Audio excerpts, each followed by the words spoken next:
Hello दोस्तों, आज हम बात करेंगे हिस्ट्री की। एनसीईआरटी ध्यान रखिएगा, एनसीईआरटी की सीरीज चल रही है हिस्ट्री की। इस क्लास में लेक्चर नंबर फर्स्ट है, चैप्टर फर्स्ट। चलिएगा दोस्तों, पढ़ते हैं रसीदा के सवाल से। रसीदा का सवाल है, वह रसीदा बैठी अखबार पढ़ रही थी। अचानक उसकी निगाह एक सुर्खी पर पड़ी और 100 साल पहले क्या हुआ है सोचने लगी कि यह कौन सी कोई कैसे जान सकता है कि इतने वर्षों पहले क्या हुआ।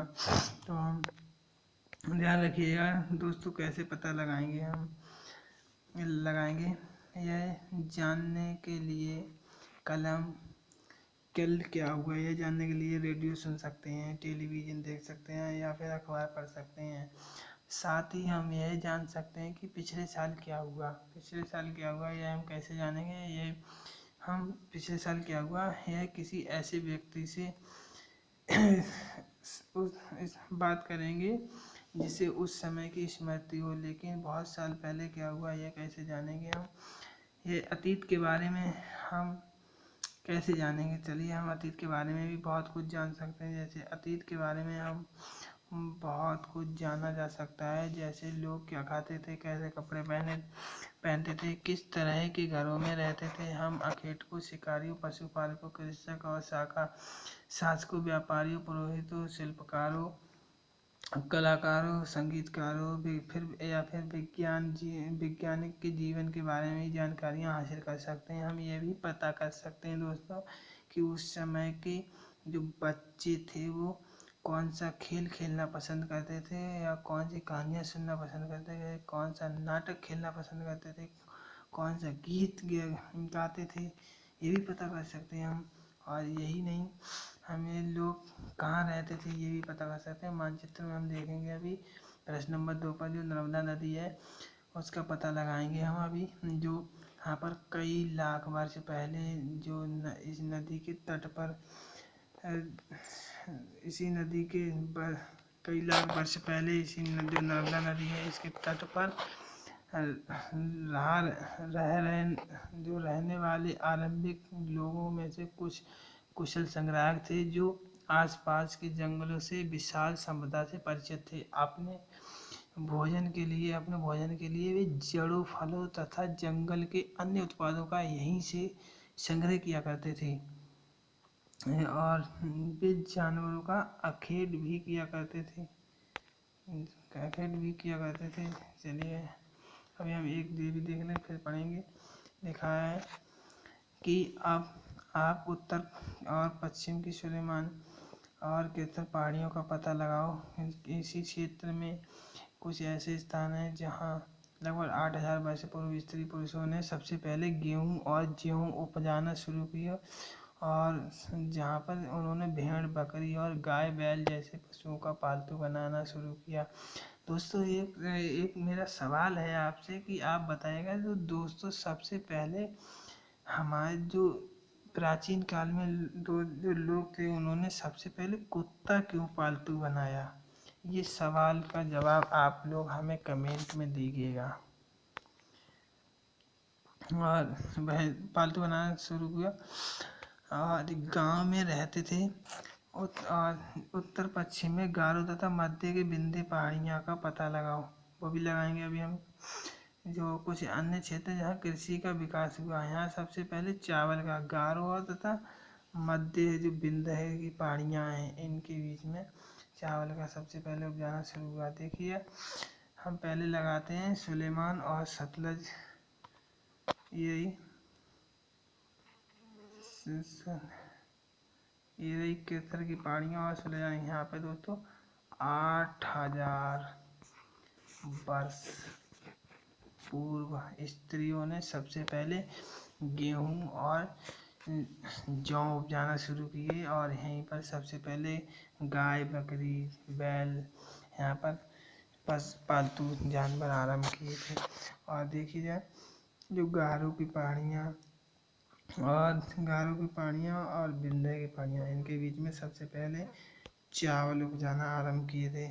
और देखिएगा नर्मदा नदी,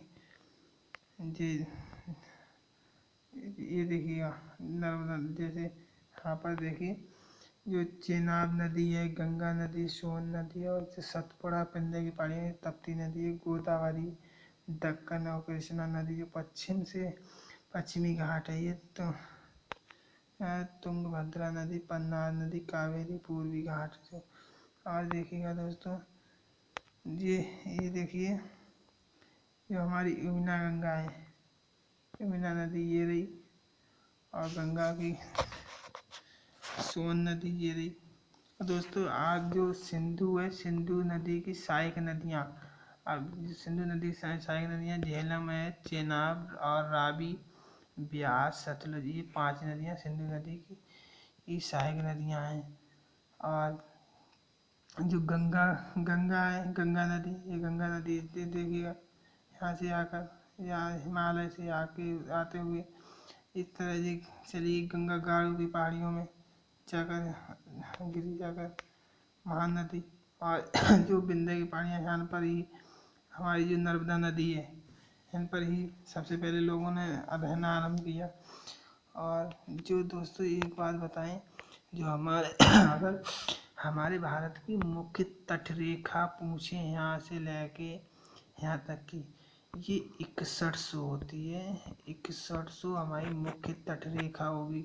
और अगर यहाँ तक ना पूछ के अंडमान निकोबार पूछ लें, अगर ये अंडमान निकोबार, तब मुख्य नहीं, मुख्य तट रेखा नहीं, फिर कहेंगे तट रेखा, भारत की तटीय सीमा रेखा तब होगी 7517 किलोमीटर। समझे दोस्तों, ये ध्यान रखना, हमने ये फैक्ट बता दिया है। और ये लक्षद्वीप है, हिंद महासागर, अंडमान निकोबार, बंगाल की खाड़ी पूर्व में है और अरब सागर पश्चिम में है। चलिएगा, मानचित्र में सिंधु नदी देखी और हमने इसकी सहायक नदियाँ पता लगाया। अभी जो चेनाब नदी है, रांची, ब्यास, रावी, अभी हमने पता लगाया, देख चुके हैं। पता क्या लगाना है, यहाँ पर 47 वर्ष पहले लोगों ने इन्हीं नदियों के किनारे कुछ नगर फले फूले हैं 47 वर्ष पहले। और इसकी जो सहायक नदियाँ हैं उनका हमने पता लगा लिया, जिनके नगरों का विकास लगभग 2500 वर्ष पूर्व हुआ था। और क्या, गंगा तथा इसकी सहायक नदियाँ, सोन का पता लगाओ। गंगा के दक्षिण में इन नदियों के आसपास का क्षेत्र प्राचीन काल में मगध के नाम से जाना जाता है। जो गंगा है, गंगा की सहायक नदियाँ में हमने बताई थी। जो सोन नदी गंगा से ऊपर, उसके जो प्राचीन नाम था जो बिहार, उससे पहले मगध के नाम से जाने जाते, और इसकी जो शासक थे बहुत ही शक्तिशाली थे, तभी तो इन्होंने 14 जनपद राज्य को अपने अधीन कर लिया था, विशाल राज्य स्थापित किया था। अन्य हिस्सों में भी ऐसे राज्य स्थापना की। लोगों ने सदैव उपमहाद्वीप के एक हिस्से से दूसरे हिस्से तक यात्रा की, कभी कभी हिमालय जैसे ऊंचे पर्वतों, पहाड़ियों, रेगिस्तानों और नदियों तथा समुद्र के कारण यात्रा जोखिम भारी थी, फिर भी यात्रा किया करते थे। असंभव नहीं थी। कभी लोग काम की तलाश में, कभी तो सॉरी दोस्त, क्या हुआ, तो कभी प्राकृतिक आपदाओं के कारण एक स्थान से दूसरे स्थान जाया करते थे। सेनाएं एक दूसरे युद्ध लड़ने का विजय हासिल करने के लिए जाया करती थी। अतिरिक्त व्यापारी भी काफिले या जहाजों में अपने साथ मूल्यवान वस्तुएं लेकर जाया करते थे एक स्थान से दूसरे स्थान। दोस्तों आप ये मत कहने लगना, कमेंट पे कमेंट करने लगना फिर कि बहुत तेज पढ़ा रहा है। क्या है ना दोस्तों, अगर देखो आप पढ़ोगे तेज, तभी तो आपको पता लगेगा। और आपके लिए हम PDF दे देंगे, आप हमारे लिए संपर्क कर दें, हम आपको वीडियो प्रोवाइड करा देंगे, ये मूल्यवान वस्तुएं अपने साथ एक स्थान से दूसरे स्थान जाते थे। धार्मिक गुरु लोगों को शिक्षा और सलाह देते हुए एक गांव से दूसरे गांव तक, एक कस्बे से दूसरे कस्बे तक जाया करते थे। कुछ लोग नए और रोचक स्थानों को खोजने की चाह में उत्सुकता की यात्रा किया करते थे, जैसे वास्को डी गामा हमारे भारत आया था, इसी तरह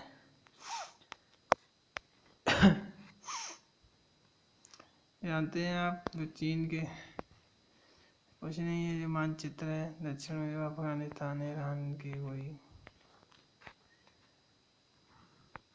आज जो लोग यात्राएं करते हैं, क्यों जो यात्राएं करते हैं ये क्यों करते हैं, वैसा एक बार मानचित्र देखो और पहाड़ियों, पर्वत, समुद्र, इस उपमहाद्वीप के हमने बताया। जो उपमहाद्वीप जो अंडमान निकोबार है, वो उपमहाद्वीप, लक्षद्वीप उपमहाद्वीप की प्रत्येक सीमा, देखो उपमहाद्वीप उसे कहते हैं जिस जो चारों तरफ से जल से घिरा हो, और प्रद्वीप उसे कहते हैं जो तीन तरफ से घिरा हो। हमारा भारत तीन तरफ से घिरा है। और निर्माण करते हैं, हालांकि लोगों के लिए सीमाओं को पार करना आसान नहीं था। जिन्होंने ऐसा चाहा वे ऐसा कर सके, वे पर्वतों की ऊंचाई को छू सके, घारों को समुद्र पार कर सके। उपमहाद्वीप के बारे में कुछ लोग यहाँ और यहीं बस गए। लोगों ने आवागमन के हमारी संस्कृति, परंपरा, साम्राज्य।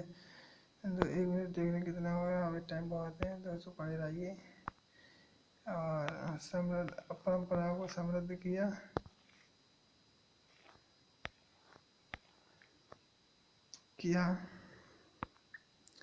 कई सौ वर्ष पहले लोग पत्थर तराशते थे, संगीत रचने या यहाँ तक कि भोजन बनाने के लिए नए नए तरीके के बारे में एक दूसरे के विचारों को अपनाते रहे। देश के नाम है, देश के नाम, अपने देश का जो प्रिय इंडिया शब्द है, ये इंडिया कहते हैं प्रिय, भारत जैसे नाम का प्रयोग करते हैं। इस इंडिया का शब्द जो इंडिया है, ये इंड से निकला है। इसे संस्कृत में सिंधु कहते हैं। जो अभी हमने पता लगाया, हमने ईरान और ईरान का पता लगा। अभी 2500 वर्ष पहले पूर्व इन्होंने उत्तर पश्चिम की ओर आने वाले ईरानियों और यूनानियों ने सिंधु को इंदोस कहा। सिंधु को यूनानियों तो इन्होंने हिंदूज का, और फिर बाद में हिंदूज का, और इस नदी के पूर्व में स्थित भूमि प्रदेश को इंडिया कहा गया। भारत का नाम प्रयोग उत्तर पश्चिम में रहने वाले लोगों ने उसके एक समूह क्या हुआ, सॉरी अभी रुक जाए, हाँ सही है। उत्तर पश्चिम में रहने वाले लोगों ने एक समूह के लिए किया जाता था। समूह का उल्लेख संस्कृत की आरंभिक लगभग 35 वर्ष पुरानी सिंह वेद में मिलता है। बाद में इसका जो प्रयोग देश के लिए होने लगा। ताड़पत्र जो बोले हैं, इसमें जो पांडुलिपि लगभग 1000 वर्ष पहले लिखी गई थी। जो किताब नहीं थी, उस समय की बात कर रहा है। तो उस समय एक भुज नाम का पेड़ था, उसकी छाल पर पांडुलिपि लिखी जाया करती थी। और जो पांडुलिपि लिखते थे, इस पांडुलिपि का अर्थ अंग्रेजी में था मैन्युस्क्रिप्ट शब्द लैटिन मेनू, जिसका अर्थ है हाथ से लिखना। जो पांडुलिपियाँ ताड़पत्र तथा हिमालय जैसे क्षेत्र में भोज नामक पेड़ से की छाल से विशेष तरीके से तैयार भोजपत्र पर लिखी मिलती हैं। और ये इतने वर्षों में इनमें से कई पांडुलिपियों को कीड़ों और खा गए, कुछ खराब हो गई, नष्ट कर दी गई। फिर ऐसे कई पांडुलिपियाँ आज भी उपलब्ध हैं। फिर एंटियोपिया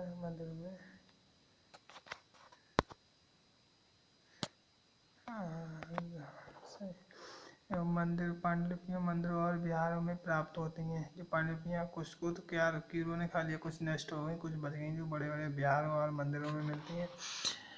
पर पुस्तकों में धार्मिक मान्यताओं, व्यवहारों, राजाओं के जीवन, औषधियों तथा विज्ञान तथा सभी प्रकार के विषय की चर्चा मिलती है।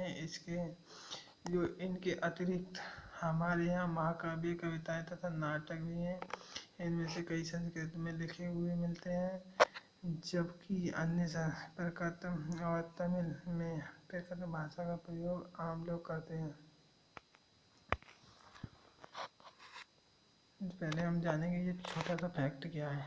लगभग 2250 वर्ष पुराना ये अभिलेख है। ये अभिलेख जी वाला जो देख रहे हैं अभी, यह 2250 साल है। अफगानिस्तान की जो कंधार है, कंधार से प्राप्त हुआ जी। अफगानिस्तान में 2250 साल पुराना ये है, कंधार से प्राप्त हुआ अभिलेख अशोक नामक शासक के आदेश पर लिखा गया। अशोक सम्राट के नाम से लिखा गया है। इस शासक के विषय में तुम अध्याय 8 में पढ़ोगी या पढ़ोगे।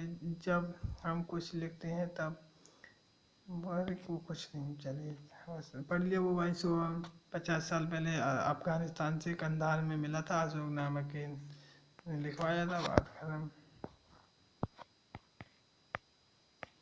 आप पढ़ेंगे ऐसे। हम अभिलेख का अध्ययन कर सकते हैं। ऐसे लेख पत्थर अथवा धातु जैसे अपेक्षाकृत कठोर सतह उत्कीर्ण होता है, उत्कीर्ण किए गए मिलते हैं। कभी कभी शासक अथवा अन्य संलेख जो अपने आदेशों को इस तरह उत्कीर्ण, कभी कभी शासक अथवा अन्य लोग अपने आदेशों को इन तरह उत्कीर्ण करवाते थे ताकि वे जो लोग उन्हें देख सकें, पढ़ सकें तथा उनका पालन कर सकें। कुछ अन्य प्रकार के अभिलेख भी मिलते हैं।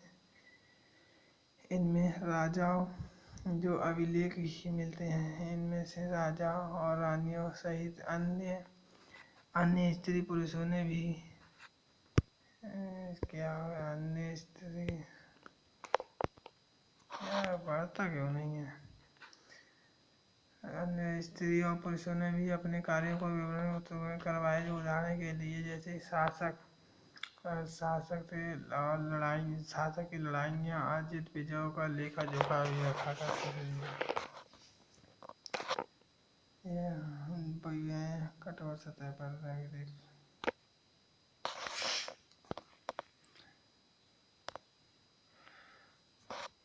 दोस्तों।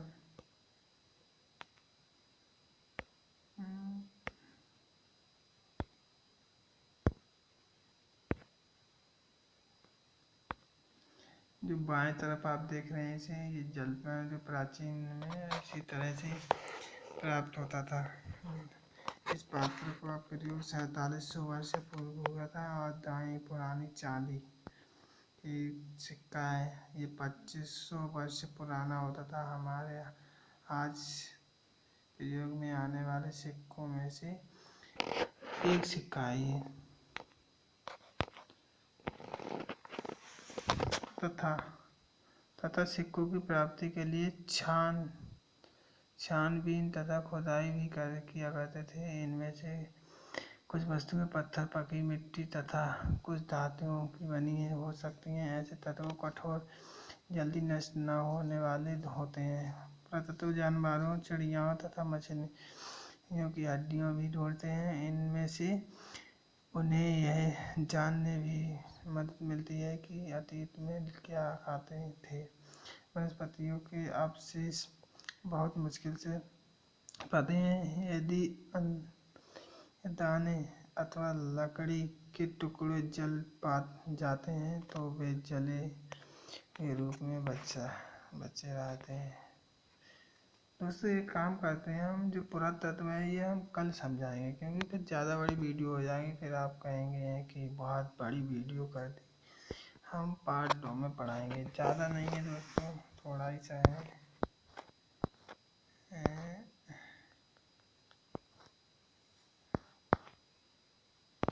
चलिए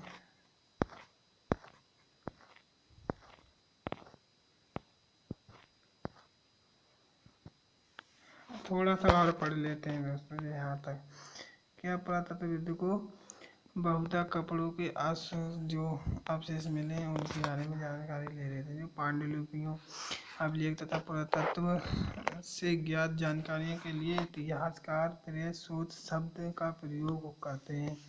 जो इतिहासकार है इसका प्रयोग शोध शब्द का करते हैं। इतिहासकार उन्हें कहते हैं जो अतीत में अध्ययन करते हैं, शोध प्राप्त होते हैं अतीत के बारे में पढ़ना बहुत रोचक हो जाता है, क्योंकि इन स्रोतों की सहायता से हम धीरे धीरे अतीत का पूरा निर्माण करते जाते हैं। इतिहास का तथा पुरातत्व उन जासूसों की तरह है जो इन सभी स्रोतों का प्रयोग सुराग के रूप में कर अतीत को जानने का प्रयास करते हैं। चलिए, थैंक यू दोस्तों, आप लोगों का बहुत बहुत धन्यवाद। कल से यहाँ से शुरू करेंगे, अतीत एक या अनेक के बारे में कल पता करेंगे। चलिए।